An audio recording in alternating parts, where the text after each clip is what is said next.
네, 오늘은 2022년 4월 17일 올해의 부활 주일입니다. 우리 다 같이 예수신경 하십시다.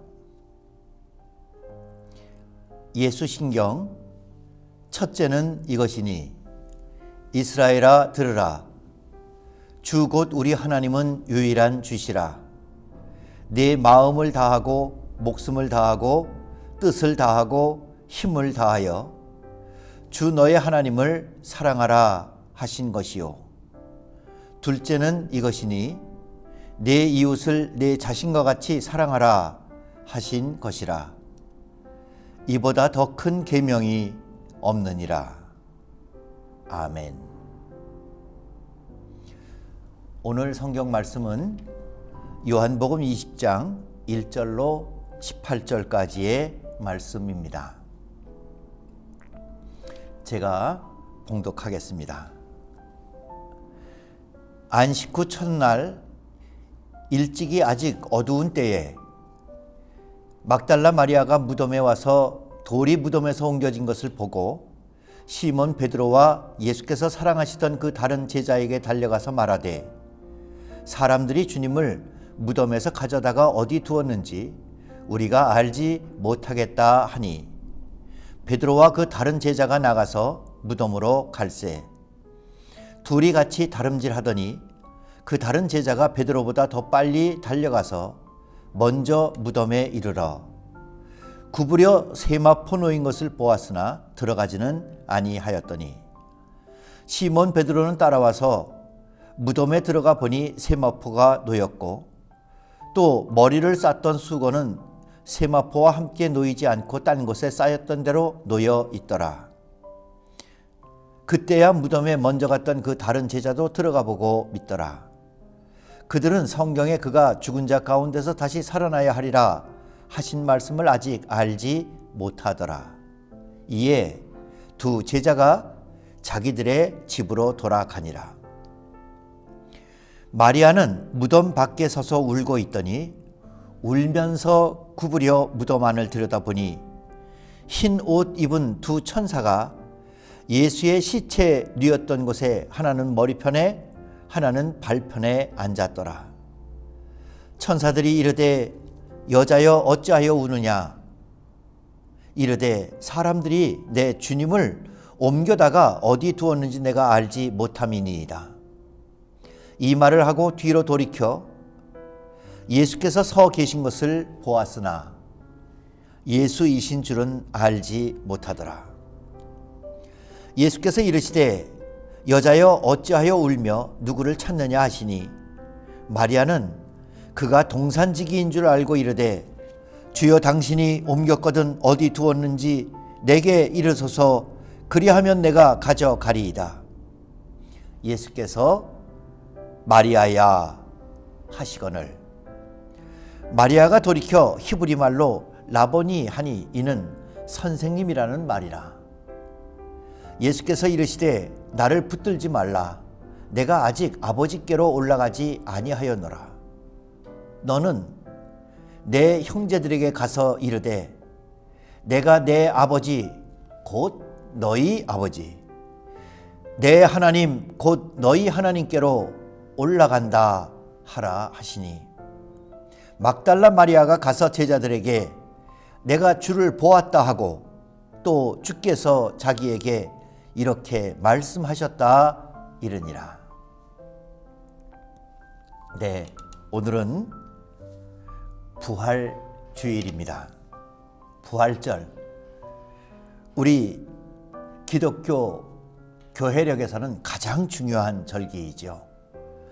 저희 믿음에서도 가장 중심에 있는, 가장 토대가 되는, 그리고 가장 힘과 희망이 되는 그런 부활의 믿음을 되새기는 날입니다. 그리고 기뻐하고 축하하는 날입니다.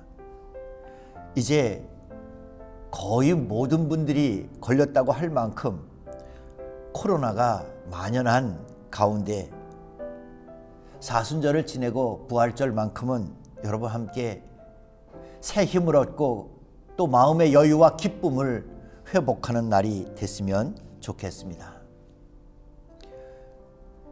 좀 우스운 말로 시작해 보겠습니다.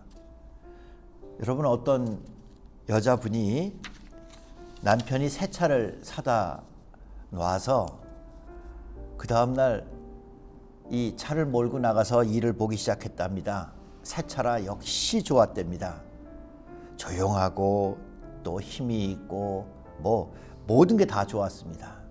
한참을 타고 다닌 다음에 이제는 기름이 많이 떨어졌을 것 같아서 주유소에 들어가서 기름을 넣으려고 그것을 빼가지고 기름 넣는 구멍을 찾기 시작했습니다. 아무리 찾아도 없습니다. 내가 알던 곳에 가서 이렇게 찾아봤는데도 없고, 반대편에 있나 찾아봐도 없고, 혹시 번호판 뒤에 같은데 이렇게 있는 거 아닌가 이렇게 뒤져봤는데 없답니다. 그래서 당황을 해가지고 거기 주유소 직원이 있는 다른 사람에게 물어봤답니다. 내가 기름을 넣고 싶은데 도대체 구멍이 없다고. 그 사람이 와서 얘기합니다. 이거요, 전기차인데요, 휘발유 넣는 게 아니라 전기로 다 충전하는 건데요, 완전히 새 차이기도 하고 완전히 다른 차이기도 하지요.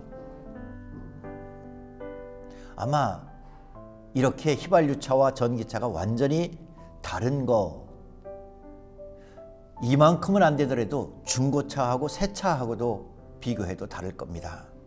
여러분, 아무리 추억이 담기고 나한테 익숙하고 그래도 또 중고차를 깨끗이 세차하고 수리를 완전히 한다고 해도, 여러분, 중고차 수리한 거 좋으세요?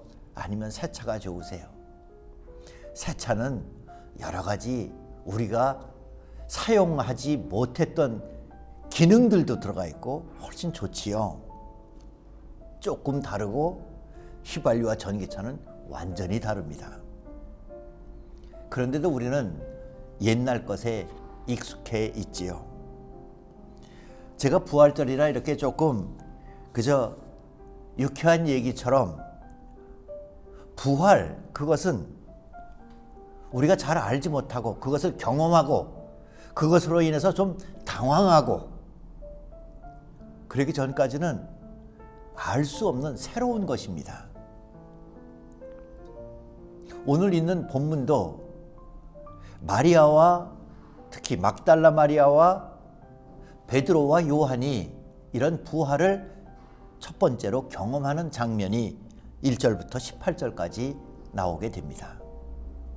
우선 1절부터 10절까지는 빈 무덤 이야기입니다. 안식일 첫날에 막달라 마리아가 무덤에 찾아가서 내가 좋아하고 내가 의지하고 내가 사랑하는 예수님의 시신이라도 잘해드리고 싶고 보호해드리고 싶고 예수님에게 모든 예의와 경애를 다 이렇게 바치고 싶었습니다. 찾아갔습니다. 그런데 돌은 움직여졌고 거기에는 빈 무덤만 있었습니다. 무덤이 비었다는 것은 예수님이 그 전에 다시 살아나신다라고 말씀하신 것이나 나사로를 살리셨던 것을 생각을 한다든지 했다면, 아, 무덤이 비었으니까 부활하셨나 보다 이렇게 생각할 수 있을 텐데 마리아는 그런 생각조차도 못합니다. 누가 시신을 옮겼다, 훔쳐갔다고 생각합니다. 당황하고, 그리고 더 슬픈 마음으로 빨리 베드로와 요한에게 가서 큰일 났다고, 누가 우리 주님의 시신을 옮겨갔다고 똑같이 베드로와 요한도 와서는 보게 됩니다. 무덤이 비었습니다. 무덤에는 시신을 안치하는 곳이고 거기가 비었다는 것은, 아, 내가 아는 주님은 부활하셨을 거야, 또 그런 말씀을 하신 적도 있어, 이런 생각을 자기 마음속에 조금이라도 했으면 무덤이 비었다는 건 부활의 증거입니다. 그러나 그 두 저자도 마찬가지였습니다. 무덤이 비었다라고 하는 것을 확인은 하고, 그리고 오늘 본문 말씀에 10절 말씀에 보니까 비었다는 것, 빈 무덤이라는 것은 믿지만 누가 훔쳐갔다고만 생각하고 그들은 집으로 돌아갔더라. 그렇죠. 생각해 본 적도 없고 마음에 둔 적도 없고, 그리고 내가 알고 있는 과거에 내 생각과 내 마음과 내 믿음을 당혹스러우니까 수리하는 것처럼 조금 달리 생각해 본다. 그것뿐이지 완전히 새로운 사건과 미래와 능력과 희망을 생각할 여지가 없습니다. 11절부터는 이제는 베드로와 요한이 확인만 하고 빈 무덤을 확인한 다음에 혼자 남은 마리아의 얘기가 나옵니다. 그저 울고 있습니다. 조금 이따 마리아도 무덤을 들여다보고 얼마나 아쉬웠으면 빈 무덤을 이미 확인했는데도 불구하고 다시 들여다봅니다. 다시 들여다보니까 두 천사가 있었습니다. 천사가 여자여 어찌하여 우느냐 13절에 이렇게 묻습니다. 마리아가 사람들이 내 주님을 옮겨다가 어디 두었는지 내가 알지 못함입니다. 제가 슬픕니다. 안타깝습니다. 제가 어떻게든지 어딘지 알기만 하면 쫓아가서 어떻게 해서라도 제가 모시겠습니다.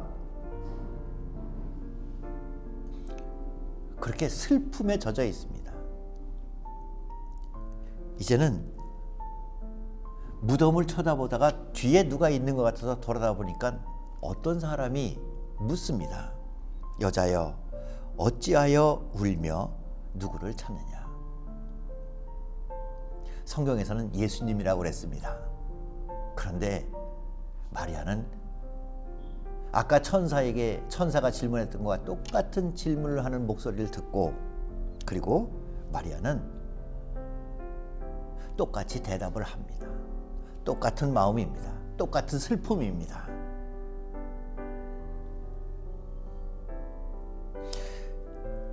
당신이 옮겼거든. 아까 본 천사가 아니라 지금 당신은 여기 이 묘지를 관리하는 그런 동산직이면은 혹시라도 무슨 일인지 알면 내 마음이 너무 슬프고 애달프니 가르쳐주기만 하면 제가 뭐든지 어떻게든지 하겠습니다 하는 이야기를 예수님의 목소리를 듣고도 자기는 동산직이라고 생각합니다. 16절에 보니까 그때 예수님이 마리아야 이렇게 부르십니다. 마리아야. 동산직이나 천사나 내가 모르는 사람입니다. 내가 슬프고 내 처지가 절망이고 주님은 돌아가셨고 이 모든 것을 내 마음에만 갖다 놓고 있어요. 그럴 때는 무슨 얘기를 해도 예수님의 음성이 들려도 딴 사람의 음성으로 듣게 됩니다.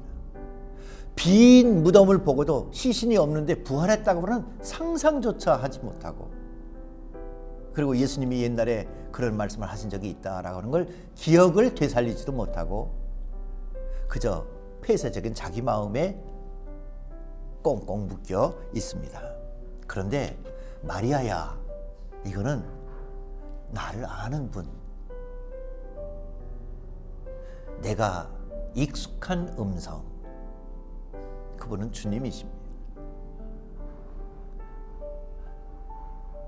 나에게 꽁꽁 닫혀있던 마음의 문과 귀가 열리는 것처럼 내 이름을 부르니까 지금까지는 닫혀있던 것 활짝 열리며 들리게 되고 예수님을 보게 되고, 그리고 예수님에게 말씀을 나누게 되는 부활의 장면이 나타납니다. 부활, 그것은 아까 처음에 제가 우스갯소리를 했던 이런 휘발유차하고 전기차 차이, 아예 차가 다른 차지요, 새 차지요. 거기 움직이는 힘도 다른 힘이지요. 그 정도가 아닌 과거의 것을 고치고 과거의 것을 재해석하는 게 아니라 새로운 것입니다. 그래서 부활은 우리에게 허락되어지는 은총이고 그 은총으로 말미암는 능력입니다. 부활, 그것은 내가 마음속에 담아서 키운 싹이 나고 맺은 열매가 아니라 주님께서 우리를 위하여 무덤을 열고 나와 우리를 한 사람 한 사람 불러주셔서 내가 빈 무덤을 보고도 부활이라는 건 상상도 못하고 다른 사람들하고 같이 빈 무덤을 봤을 땐 부활하신 거 아니야? 이런 토론이 이루어지는 게 아니라 무덤이 빈 게 확실하구나, 누가 훔쳐간 게 확실하구나, 이런 마음과 생각에 갇혀 있고 믿음이나 상상력이 열리지 않았을 때 예수님은 친히 무덤 밖으로 나와서 마리아야, 아무개야, 우리 한 사람 한 사람을 불러주시고 만나주시는 새로운 미래가 시작되는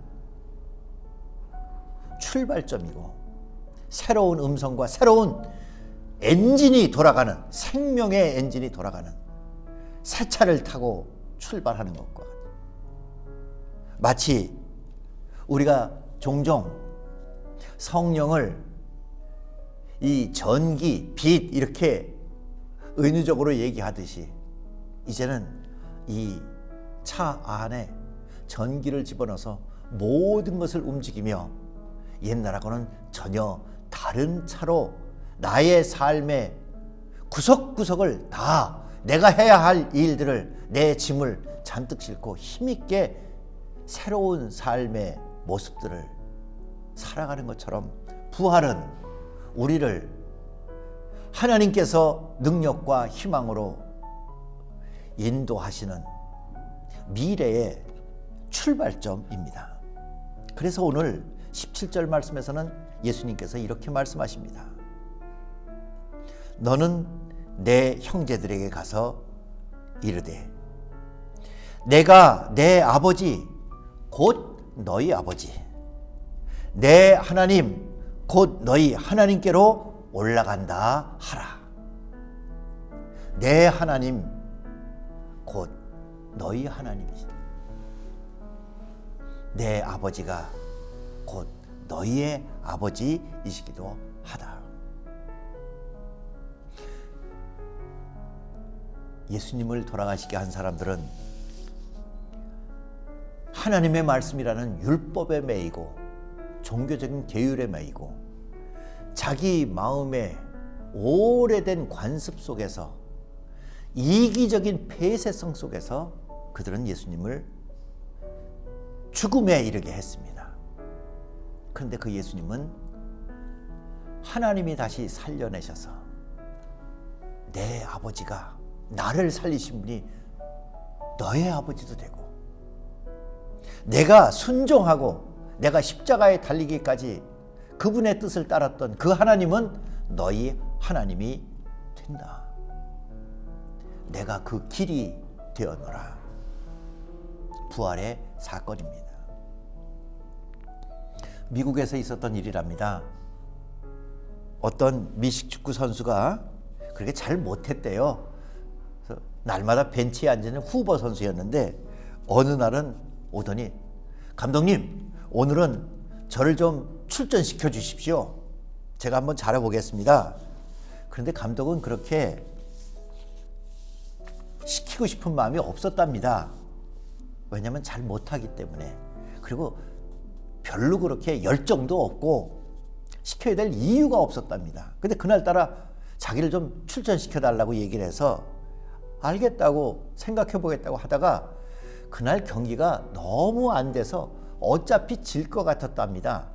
그러니까 감독이 에이 어차피 질 것 같으면 저 소원이나 들어주자. 그리고 후보 선수를 불러서 자 지금이라도 한번 들어가 봐라. 밀었답니다. 근데 이 선수가 갑자기 들어가더니 지금까지 못 본 새 힘과 새로운 열정으로 아주 굉장히 경기를 잘 해내서 이겼답니다. 끝나고 나서 감독이 묻습니다. 어떻게 된 거냐? 이 선수가 씩 웃더니, 감독님 아시죠? 며칠 전에 우리 아버지 돌아가신 거. 근데 사실 저희 아버지는 맹인이셨습니다. 못 보셨습니다. 그런데 돌아가시면서 이렇게 말씀하셨습니다. 내가 맹인이기 때문에 지금은 네가 경기하는 것을 한 번도 내가 본 적이 없고, 네가 하는 것을 응원해 어떻게 잘했으면 좋겠다라고 이렇게 한 적이 없는데 이제는 난 죽을 거다. 그래서 내가 천국에 가면 이 눈이 육체에 매여 있지 않고 나는 천국에서 너를 내려다볼 수 있을 거다. 새로운 아버지의 눈으로 너를 경기하는 순간순간을 지켜보면서 응원하마 말씀하시고 돌아가셨어요. 오늘 경기 우리 아버지가 보고 계신다고 저는 믿습니다. 보셨을 거예요. 분명히 보셨을 거예요. 보고 계신데 어떻게 대충 하겠습니까? 부활, 그것은 새로운, 과거의 것을 고치는 게 아니라 새로운 통찰과 안목과 희망과 능력과 이 모든 하나님의 은혜로 우리에게 허락하시는 새 창조의 시작입니다. 내 믿음의 부활절. 지난 겨울 얼어 죽은 그루터기에도 새싹이 돋습니다. 말라 죽은 가지 끝 굳은 티눈에서도 분홍 꽃잎 눈부시게 피어납니다. 저 하찮은 풀포기도 거듭 살려내시는 하나님, 죽음도 물리쳐 부활의 증거 되신 예수님, 깊이 잠든 나의 마음, 말라 죽은 나의 신앙도 살아나고 싶습니다. 당신이 살아나신 기적의 동굴 앞에 이슬 젖은 풀포기로 부활하고 싶습니다. 그윽한 믿음의 향기 풍겨내고 싶습니다. 해마다 기적의 증거가 되고 싶습니다. 예수님의 부활은 저와 여러분 한 사람 한 사람의 부활로 지금 우리가 살아가는 삶 속에서 기적처럼 나타나고 열매 맺고 우리가 그 부활의 공동체를 함께 경험하며 이뤄 갔으면 좋겠습니다. 중고차 고쳐서 타지 말고 우리 새 차, 연료도 다른 완전히 새 차, 새로운 능력, 새로운 여러 가지 훌륭한 기능들을 포함하여 우리의 미래를 열어 갑시다. 새로운 공동체를 이뤄 갑시다. 희망을 활짝 펴 갑시다. 이제는 우리 주 예수 그리스도의 은혜와 하늘아버지의 극진하신 사랑과 성령께서 우리 속에 영생의 능력이 되시고 그것으로 날마다 부활의 삶을 살아갈 수 있도록 도와주시며 이끌어 주시는 역사가 주님의 자녀들, 주님의 백성들 모두에게 늘 충만하옵시길 축원하옵나이다.